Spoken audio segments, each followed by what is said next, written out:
स्थानिक स्वराज्य संस्थांच्या निवडणुकांपैकी नगरपरिषद आणि नगरपंचायतींचा प्रचार आज रात्री 10 वाजता संपणार आहे.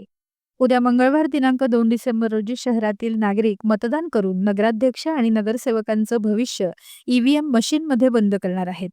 लगेचच दुसऱ्या दिवशी म्हणजे बुधवार दिनांक 3 डिसेंबर रोजी मतमोजणी करून निकाल जाहीर करण्यात येईल.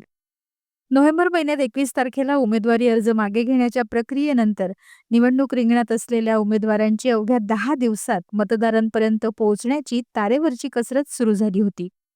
जिल्ह्यातील 4 नगरपरिषदा आणि 3 नगरपंचायतींमध्ये राजकीय पक्षांच्या प्रचाराचा रणधुमाळीला त्यामुळे सुरुवात झाली. रत्नागिरी शहरात महायुतीमधून अजित पवारांचा राष्ट्रवादी गट वेगळा झाला आणि त्यांनी आपलं स्वतंत्र उमेदवारी अर्ज भरले, तर महाविकास आघाडीने बसपासह आपला संसार थाटत प्रचाराला सुरुवात केली. सध्या रत्नागिरी शहरात नगराध्यक्ष पदासाठी 6 उमेदवार आणि नगरसेवक पदासाठी 101 उमेदवार निवडणूक रिंगणात आहेत.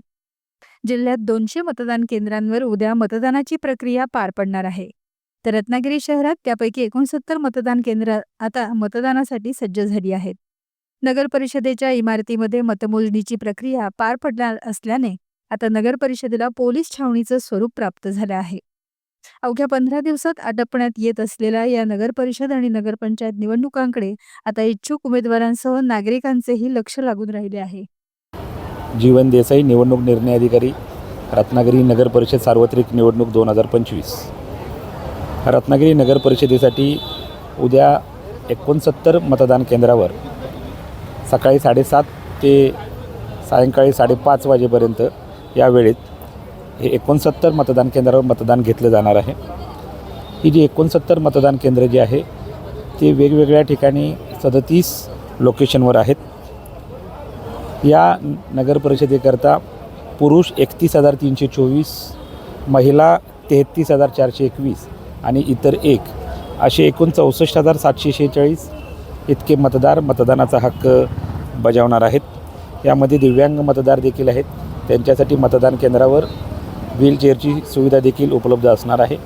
मतदान केंद्रावर आवश्यक ज्या सोयीसुविधा आहेत त्या सर्व सोयीसुविधा मतदान केंद्रावर उपलब्ध आहेत.